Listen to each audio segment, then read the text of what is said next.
Morning. I just got back from a trip to the beach yesterday with Kitty and Brent and Tony. You know, one thing came to mind driving on the interstate. I wish that I could give people a lesson in driving on the interstate. This country has an epidemic of people that will pass you, and as soon as they pass you, they'll slow down. They'll pull over in front of you and slow down. So you have to pass them. Yesterday, coming home, made it all the way to 8:40 coming home. And I was having my cruise control set and just kick back, relaxing. This guy in a Toyota truck comes past me, and just as he gets past my front bumper, he slows down to where he's not going to go anywhere. There's a truck in front of me, and I leave my cruise control set, which has me driving up alongside him again.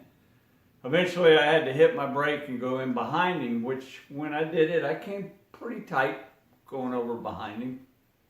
He passed the truck, pulled over, rolled his dark window down, stuck his arm out the window, and shot at me a bird. Reminded me of a situation years ago where I had a friend that was coming down I-24 and getting up on Thompson Lane, a guy that I went to church with. Getting up on Thompson Lane, and he was flying. He was arrogant enough that thought if he went fast, he could merge in wherever he wanted to. And I saw him coming, knew it was him. I was on Thompson Lane. Well, I just got up alongside him and paralleled him.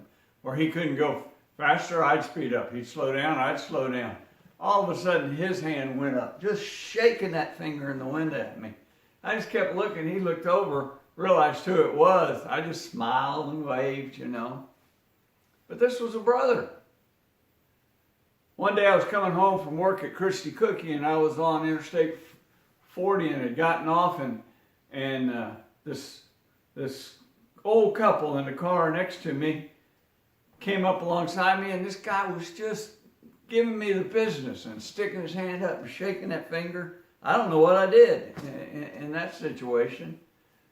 And as he went on, I saw across the back of his windshield there was a decal for one of the Christian universities here in town. Which one it is not important.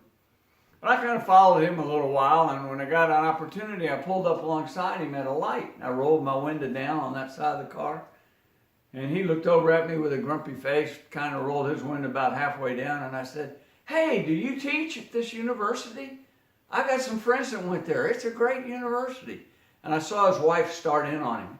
"You know, this is the guy that you just got mad at," and everything.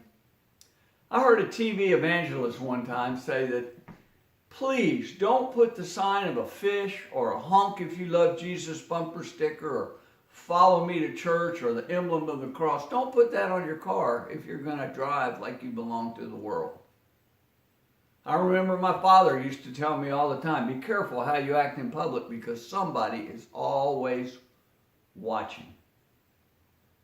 Paul said that we are the aroma of Christ to the world. I remember a song that we sing with our little kids all the time about this little Christian light of mine, I'm going to let it shine. We really need to watch how we let our light shine when we're in public. I want to read from Matthew chapter 5 this morning, beginning in verse 14. Right there at the beginning of the Sermon on the Mount. Jesus says, "You are the light of the world. A city on a hill cannot be hidden. Neither do people light a lamp, and put it under a bowl. Instead, they put it on a stand where it gives light to everyone in the house. In the same manner, let your light shine before men, that they may see your good deeds and praise your Father in heaven." We need to be real careful how we let our light shine. Be safe. Stay well out there.